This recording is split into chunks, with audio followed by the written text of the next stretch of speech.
Hello soldiers. பொதுவாக நீங்கள் ஒரு கேமை ஓப்பன் பண்ணீங்க அப்படின்னா அதில் அந்த கேம் தயாரிச்சவனோட லோகோ வரும். அதே மாதிரி தான் ஜிடிஏல ஒரு கேம் ஓப்பன் பண்ணீங்க அப்படின்னா ராக் ஸ்டார் லோகோவும் வரும். அதுக்கப்புறம் ப்ளூ கலரில் ராக் ஸ்டார் நார்த்தோட லோகோவும் வரும்.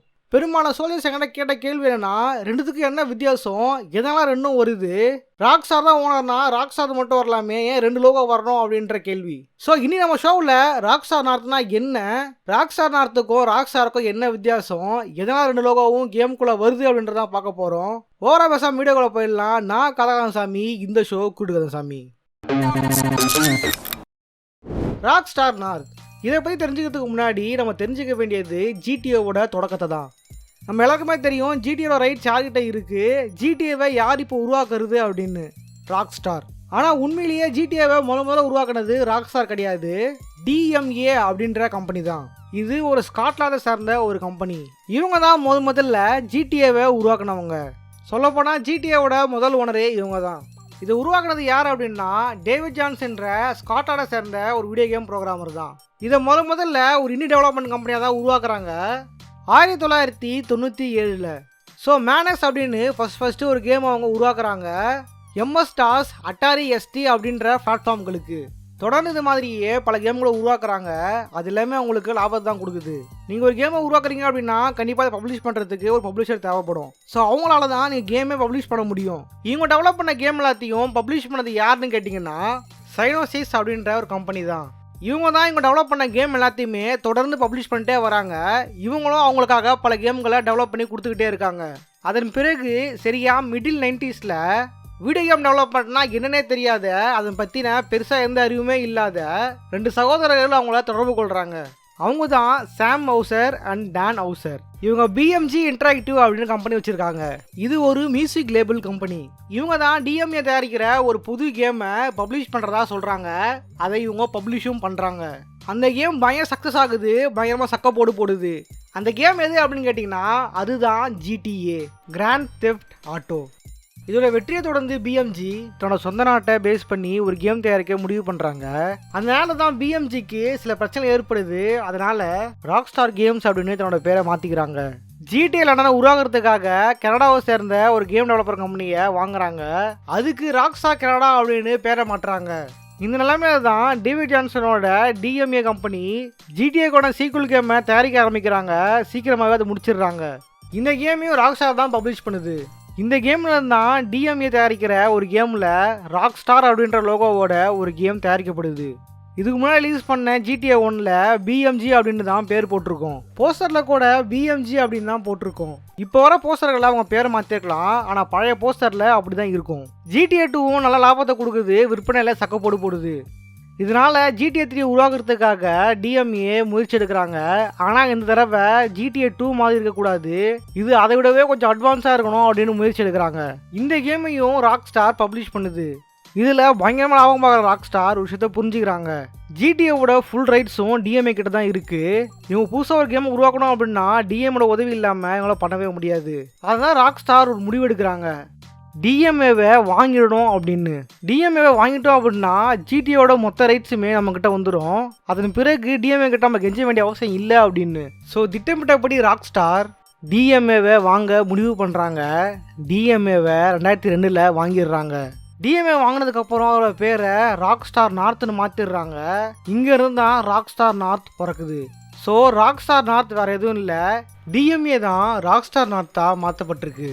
இதன் பிறகு ராக் ஸ்டாருக்கு எந்த பிரச்சனையுமே இல்லை. இனிமேல் அவங்க எப்படி வேணாலும் GTA கேம்களை உருவாக்கிக்க முடியும்.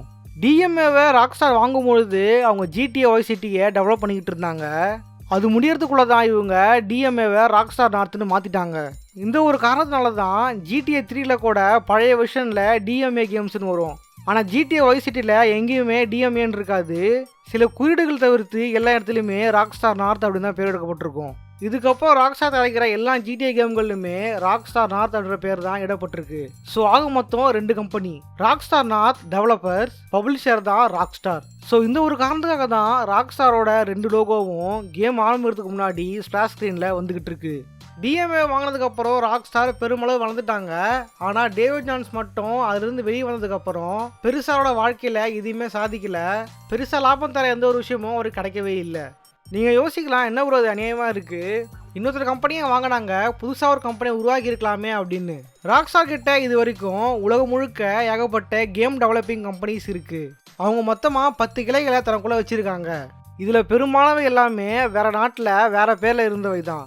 அதன் பிறகு அவங்க வாங்கினதுக்கு அப்புறம் தான் பேர் மாற்றம் செஞ்சுருப்பாங்க. உதாரணத்துக்கு ஏஞ்சல் ஸ்டுடியோஸை ராக்ஸ்டார் சாண்டியாகோன்னும் மோபியஸ் என்டர்டைன்மெண்ட்டை ராக்ஸ்டார் லீட்ஸ் அப்படின்னும் மாற்றிருப்பாங்க. இன்னும் சொன்னோம் அப்படின்னா ராக்ஸ்டாருக்கு இந்தியாவிலேயே ஒரு பிரான்ச் இருக்குது, ராக்ஸ்டார் இந்தியா அப்படின்னு. 2016 தான் இதை தொடங்கினாங்க. இது இப்போ பெங்களூரில் ஓடிக்கிட்டு இருக்கு.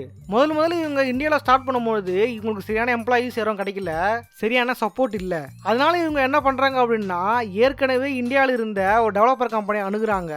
அந்த டெவலப்பர் கம்பெனி பேர் துருவா. ராக்ஸ்டார் இந்தியா தொடங்கப்பட்ட உடனே அதுக்கு எம்ப்ளாயீஸ் தேவைப்படுறதுனால 2 பேரும் சேர்ந்து கொலாபாக ஒர்க் பண்ண ஆரம்பிக்கிறாங்க.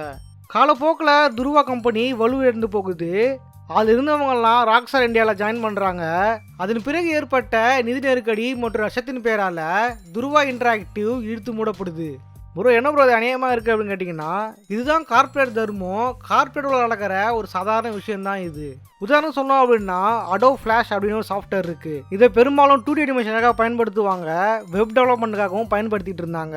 அதோட முதல் ஓனர் யாருன்னு கேட்டிங்கன்னா அடோப் கிடையாது, மேக்ரோ மீடியா அப்படின்ற கம்பெனி. இந்த சாஃப்ட்வேர் நல்லா இருந்தனால அடோப் ஃப்ளாஷை வாங்குறாங்க. அதன் பிறகு அடோப் ஃப்ளாஷ் மாற்றப்படுது. இப்போது அடோப் அனிமேட் அப்படின்னு மாற்றப்பட்டிருக்கு. இது மட்டும் இல்லாமல் ஆட்டோடெஸ்க் கிட்ட 2 3D சாஃப்ட்வேர்ஸ் இருக்குது. ஒன்று 3ds Max, இன்னொன்று மாயா. ஏன் ஒரே கம்பெனி கிட்ட ஒரே விதமான 2 சாஃப்ட்வேர் இருக்குது அப்படின்னா 3ds Max மட்டும்தான் ஆட்டோடெஸ்க்குது, மாயா அவங்களோடதே கிடையாது. ஆனால் காலப்போக்கில் மாயா 3ds Maxை விட பெரும்பாலும் பேசப்படுது, நிறைய பேரால் பயன்படுத்தப்படுது. இதனால் ஆட்டோடெஸ்க் தனக்கு எதிராக இருந்த மாயாவை விலை கொடுத்து வாங்கிடுறாங்க. அதனால ஆட்டோடெஸ்க் கிட்ட ஒரே மாதிரியான 2 சாஃப்ட்வேர்ஸ் இருக்குது. ஸோ இதை இன்னும் சிம்பிளாக சொல்லணும் அப்படின்னா வாட்ஸ்அப், இன்ஸ்டாகிராம்லாம் வேற ஒரு ஆளுக்கிட்ட இருந்துச்சு. ஆனால் ஃபேஸ்புக் தனக்கு போட்டியாக இருக்கிற இது 2 சோஷியல் மீடியாவுமே வாங்கிக்கிறாங்க. எதிராக இருக்கிற 2 மீடியாவுமே இப்போது ஒரே ஆள் தான் மாறி போயிடுது. ஸோ இதுதான் கார்ப்பரேட் அரசியல். ஒன்று அவனை எதிர்த்து காலி பண்ணணும், இல்லை அவனை நம்மளால் மாற்றிக்கணும். ஒருவேளை நீங்கள் ஒரு கார்ப்பரேட் கம்பெனியோட போட்டி போட்டு ஜெயிக்கிற நிலைமைக்கு போகிறீங்க அப்படின்னா உன் கடையை நான் ஜப்தி பண்ணுவேன், உன் குடும்பத்தையும் நடுத்தருவுக்கு கொண்டு வருவேன், உன்னையும் சாணியெல்லாம் வைப்பேன். அதான முறை. ஓகே சோல்ஜர்ஸ், இந்த வீடியோ உங்களுக்கு பிடிச்சிருக்குன்னு நினைக்கிறேன். பிடிச்சிருந்தா லைக் பண்ணுங்கள், உங்கள் ஃப்ரெண்ட்ஸுக்கு நிறையவே ஷேர் பண்ணுங்கள். ஸோ இந்த வீடியோவில் ராக்ஸ்டாருக்கும் ராக்ஸ்டார் நார்த்துக்கும் உள்ள வித்தியாசம் உங்களுக்கு புரிஞ்சிருக்கும்னு நினைக்கிறேன்.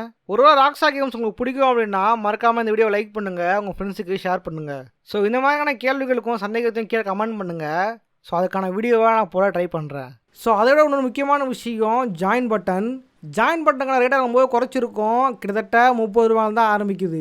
ஸோ மறக்காமல் உங்களால் முடிஞ்ச அளவுக்கு ஜாயின் பட்டன் மூலிமா ஜாயின் பண்ணி எங்களுக்கு ஆதரவு தாங்க.